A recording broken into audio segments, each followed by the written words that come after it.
This program features live coverage of an African safari and may include animal kills and carcasses. Viewer discretion is advised. Good afternoon, everybody, and welcome aboard the afternoon sunset safari. We're coming to you live from the Djuma Traverse of the Greater Kruger National Park in South Africa. My name is Ralph Kirsten, and on the camera this afternoon I've got Craig. How's it, Craig? Now, please don't forget to join us on the hashtag Safari Live on Twitter and on the YouTube live chat. Send us your questions and your comments and get involved in this interactive game drive. Now, we're still in the grips of quite a large cold front. As you can see, these clouds are really moving through, almost giving us the feeling like it might even snow. It's really chilly. We've all got our jackets on, and well, this giraffe also being a little bit nervous because there's quite a lot of wind around as well, and so the animals do seem to be a little bit more on edge when we've got that kind of weather around. But he's just moving through there, a nice big bull giraffe. Now, out on the vehicles with me, I've got Sydney. He'll also be out this afternoon. And I believe James is out on foot with the bushwalk part of things. So I'm sure between the three of us, we can come up with all sorts of little things that we can show you. Well, at least we've been able to see the tallest land mammal to start with. I'm not sure if we're going to get too much more of a view of him. He is being a little bit nervous, as I said, and moving through the thickets there, not really giving us too much of a chance to get a good view on him. Look there, it's a little bit obscure, but with that very stormy looking background to him. So, well, I'm always going to be looking out for cats, and I think this afternoon I might head a little bit west after I initially go east. So I'm going to head east and just pass by where Thandi and Kuchava were yesterday and a little bit before that. Now I might pop in at Chitwa, and then I'm going to make my way towards sunset all the way over to the west. I'm going to see if I can get any sign of Hukumuri and maybe even Shudulu.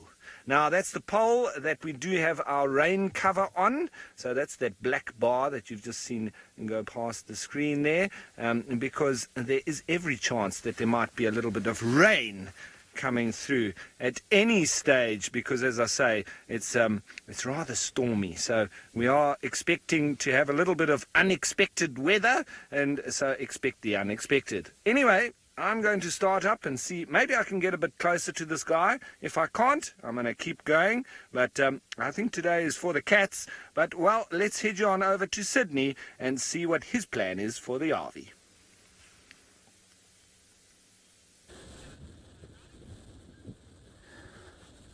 Yeah, a very, very good afternoon. The weather is still very cloudy, overcast. It seems like we're going to receive some little bit of rain again this afternoon. But the only big difference between this morning and this afternoon is the wind. The wind is too much at this stage, but hopefully this is not going to disturb the animal activities.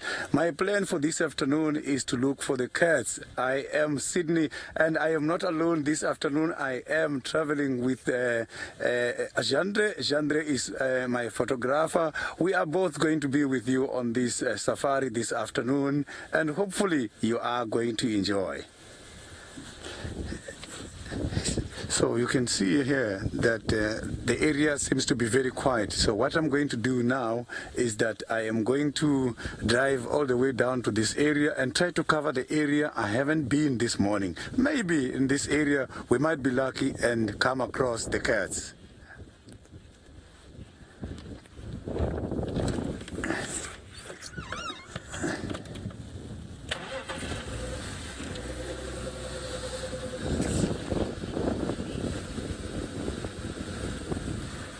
Yeah, let's now head to James. James has got something interesting, maybe already on his side. While I'm starting on my side, James, he can take us through what he got on the other side.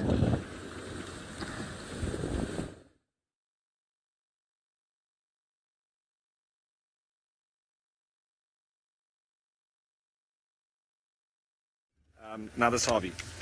Well, I'm sorry everyone, I don't know what happened there. There was a little problem. There's maybe the gremlins are attacking because of the weather, but I was just on the radio there chatting with the Game Scout Herbie, seeing exactly where they're going, and I will then assist with them as well. We'll all work together as we normally do with trying to find out where the cats are. So we're going to be heading in the direction of Niala Road north and south. That's a little bit to the eastern central or central eastern part of the Djuma Traverse, and then I'm just going to be checking the eastern side. That's normally where Thandi, the Queen of Djuma, normally moves around along with Tlalamba, and they have been spotted there just recently, so I'm going to be checking out and see if we can get any signs there.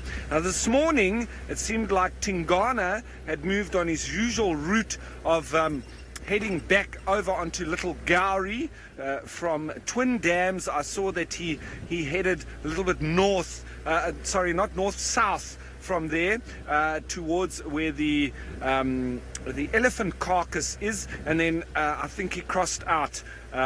Possibly he'll be back quite soon, but I think that this morning he had walked out.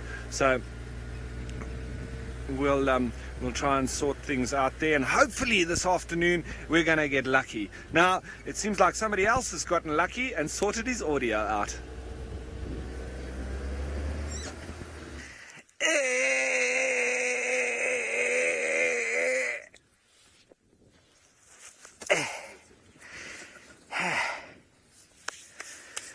Hello everybody, hope you're all well. I'm on bushwalk today. You can see I'm not in a car today. Sebastian is on camera. I seem to have, unfortunately for Sebastian, saddled myself firmly to him over the last, I don't know, feels like about a decade now. Please talk to us using the hashtag Safari Live on Twitter, otherwise the chat stream on YouTube. Our plan today is to head towards the Great H. Causa. There he is. And then beyond the Great H. Causa, with the Great H. Causa in front of us, of course, towards where we think Thandi may have gone. Now, I am going to describe the weather not as a cold front, but as a miserable front. It is a miserable front. The weather is not supposed to be like this in winter here. It's supposed to be clear, bright and beautiful all the time. And it has not been so of late. The only other thing I have to tell you before we get on to the serious business of a walking safari is that I have this, would we say property or characteristic? I have this unfortunate characteristic that draws my feet towards the dung, the scat, the waste products of animals. And if such things are on the ground, I will inevitably stand on them.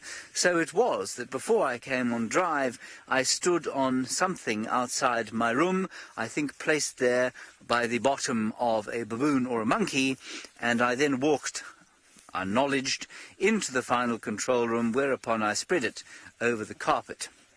I am therefore not I am persona non grata in the final control room right now. They are basically doing small pieces of work before rushing outside to gasp for air, and then rushing back in, doing one or two more things, coming back out again. So that is all I have to tell you. Now we can head on with the main part of our safari. I just had to confess that.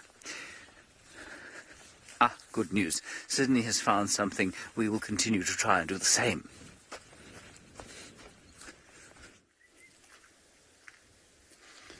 Yeah, this is how a natural waterhole develops. If you can just check here very nicely, you will see that the animals has been here. And it's not the same kind of animals which has been here. Normally, this kind of waterholes are developed from the porthole. We get the animals such as the warthogs. The warthogs will then come here and do the mud wallowing after drinking. And after the warthogs, you are going to get the big animals such as the rhinos, who will then come and do the mud wallowing in order to use the mud as a cream to prevent the sunburn. After the rhinos, you are going to have the elephants, who will then come and broaden that area in order to use the mud as a sunburn as well. So these different species, they are coming here in order to use the mud, not aware that what they are doing is going to create them a water hole. Sometimes you find that the elephant themselves, they dig these holes. If not, it's not a pothole. They come and dig, and as they are digging, they are broadening the area, and when the water comes during the rainy season, it's going to be a big dam. Suddenly, this is going to become a big water hole. So now I am still going to look for the leopards, as I have indicated. But while I'm looking for this leopard, I am still going to show you other interesting things on the ground. So we are going to head towards the eastern direction of the Djuma Game Reserve. We have been there this morning, and we did pick up a lot of evidence, such as the leopard tracks. So the possibilities of sightings are very high this afternoon. So without any waste of time, I am going to investigate further and see if I can find you something interesting.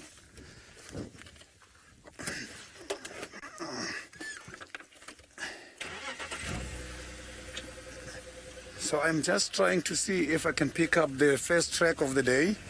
So on the ground here, it is very, very quiet. I normally use the ground as a map in order to see what has been in the area. So, but this map seems to be very quiet this afternoon. All I'm seeing is the vehicle tracks, our vehicle tracks for this morning. But as soon as I pick up something, I'm going to investigate it.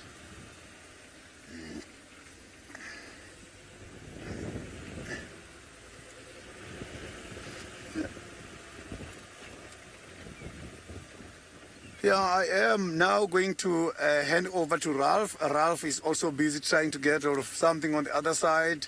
Ralph is going to take us through now.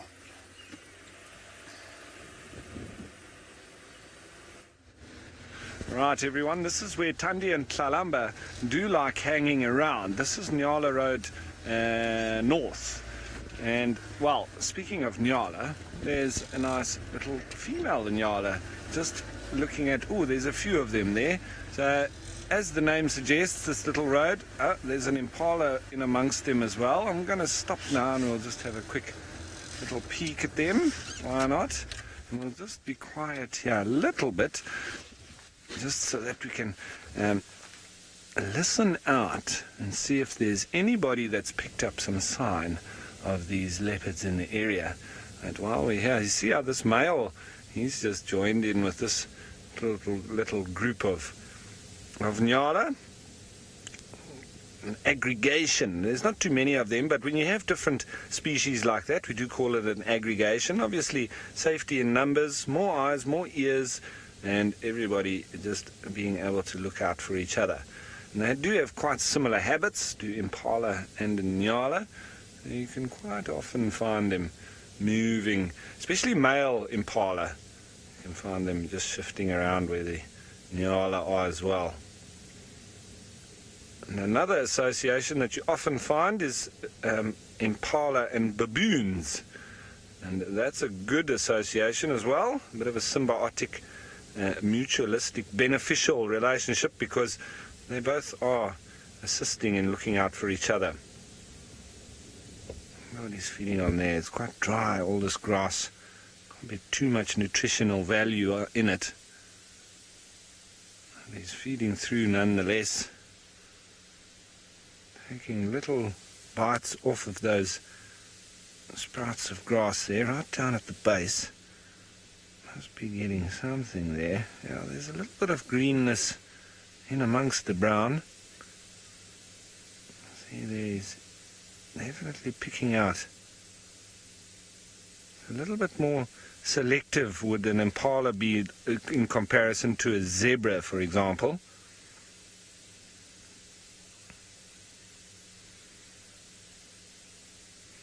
Now, Camora, generally antelope species are friendly with each other.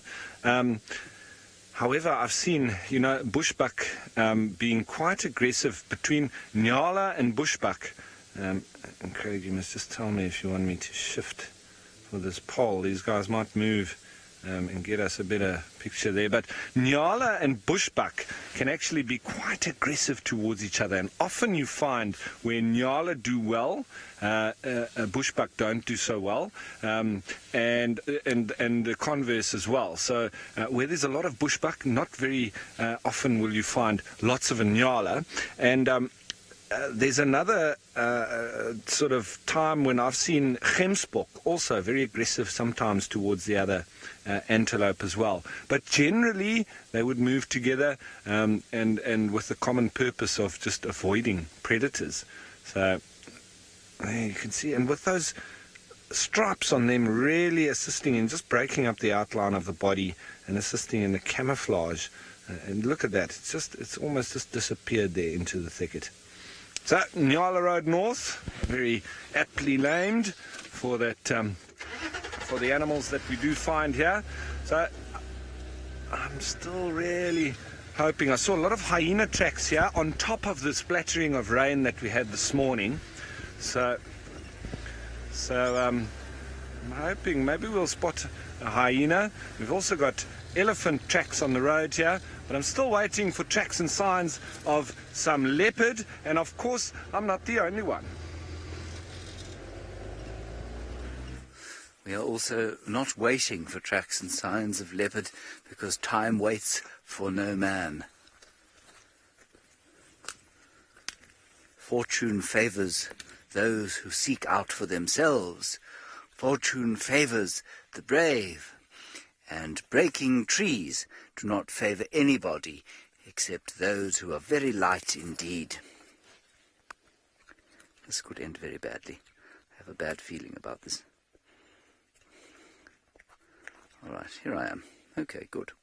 Now, where we have come is up to a junction of the great Mati drainage system, which is just in front of me here, and the central road of Djuma. And it is around here that we would expect to start picking up tracks of Thandi or Tlalalamba. And that's what we're hoping to do. Let's have a little listen. Very silent afternoon. I can just hear a black-headed oriole over there going...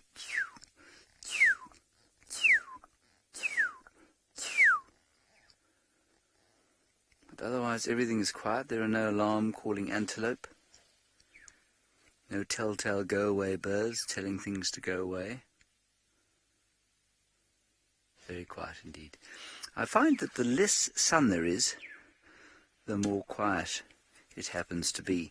Right, now before I fall off here, I think we're going to go across to Sydney, who once again has got something actually with a heartbeat to tell you about.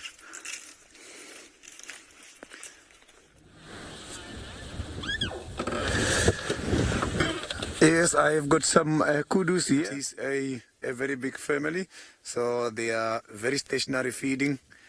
The difference between the male and female kudus is very easy. The males carry horns, and the females don't carry horns. And the males, they've got hairs on the throat. The females, they don't have hairs on the throat. But if you can look at their body now, you can see that the hairs are very fluffy. That is a sign that this afternoon it is still a little bit cold. When it's very sunny, you will see the hairs very flat. So the kudus, they've got a line behind the neck. And that line, if it's flat, it means they are lacking of calcium. They've got to go around the field and look for the bones of the other old dead animals and chew them in order to get calcium, which is something called an osteophagic behavior. Osteophagic behavior is a behavior which has got something to do with the bones.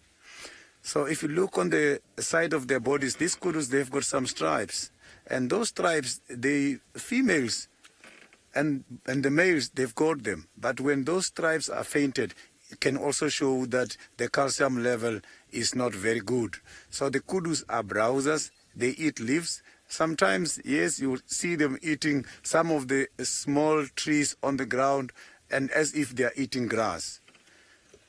So I can see that the sighting, it is disappearing. I want to pull forward a little bit and see if we can have a better visual.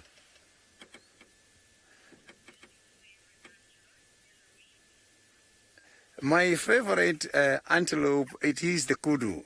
What I'm seeing now is my best antelope. So the Kudus, if you can check nicely, Anri, when running away from danger, they always raise up their tails and show off a very bright fluffy hairs underneath the tail. So that serves as a follow me sign, but also it helps them because the predators mostly get attracted by what is bright and they mark it. As soon as the kudu goes to the bushes, they lower the tail and then match the surrounding. That is one of the strategies the kudus are using to outrun their predators. So I'm just going to try and pull forward and see if I can have a better visual from the corner right in front there. Yeah, let's see if we can have a better sighting from this angle here. Now, it is quite a big family. Eh? Look, they are all raising their ears. So both male and female kudus, they've got large ears. And the large ears helps them to collect a lot of sound from a distance because these animals are browsers, and for them to get a lot of food, they must have to concentrate deep in the thick bushes. Oh, we got a better sighting again.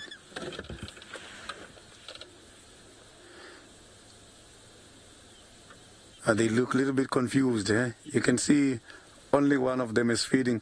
We can see some of the birds has just arrived now. Those are the oxpeckers. So the responsibilities of the oxpeckers is cleaning the animals, and it helps us a lot because when we are seeing the oxpeckers circling up in the air, going to check there, we know something is happening. So they are very good indicators of big animals. You can see this one is very much curious.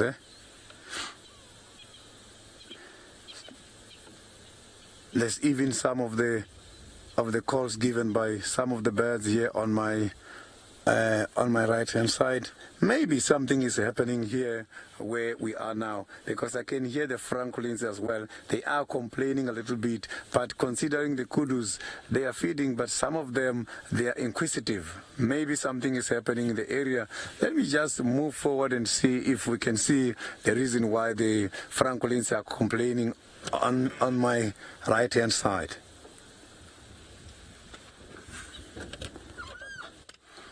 So we are not very far away from the dam, and normally by the dams is whereby these predators, they go. So Ralph, he got something already on the other side. Without any waste of time, I am going to hand over to Ralph so that he can take us through.